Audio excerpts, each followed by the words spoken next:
While Jesus helped people to deal with ostracizing others for all kinds of reasons, and to help heal both illness and the hurt from being disconnected and unloved, we too face our tendency to identify the contagious ones to avoid, to separate out, to get away from.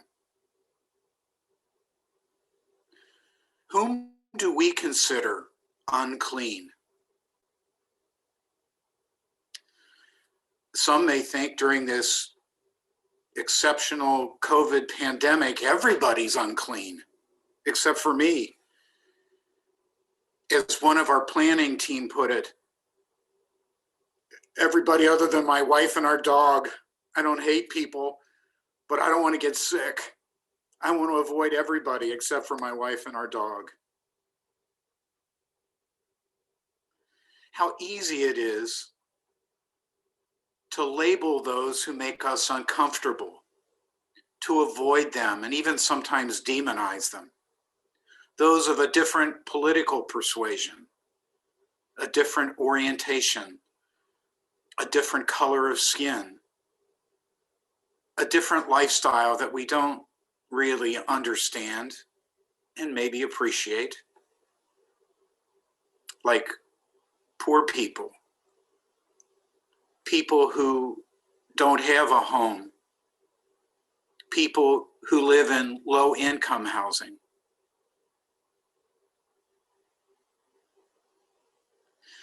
Sometimes people who are older, and even people whose mental capacities are limited, we're tempted to put them away. But what moves us to compassion, like Jesus? What moves us to compassion for people others might want to ostracize? First of all, remembering that we're all people. Even if folks are sick, smell, think in ways different from me, still we're all human. We are all God's children.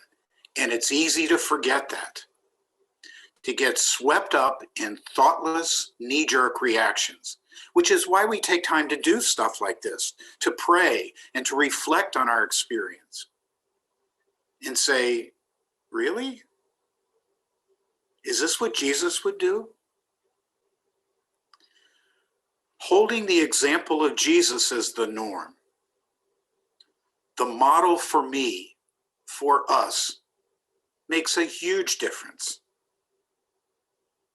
And then when we're stretched to the limit of our vulnerabilities, can we go to Jesus and say, I believe, Lord, but help my unbelief. Help me deal with these ways that I'm disconnecting the following of you and how I'm treating others.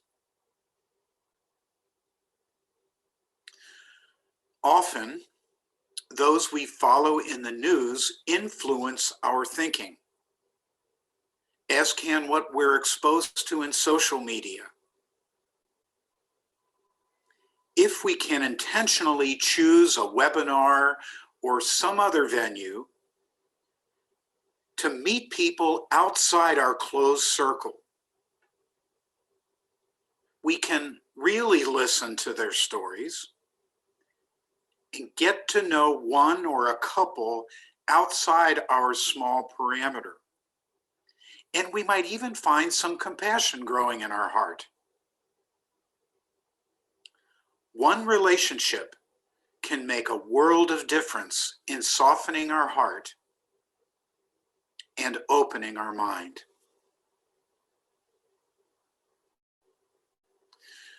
With our companion Jesus, we walk through this life, not hell-bent on doing it our way, but rather following Jesus' ways of thinking and acting.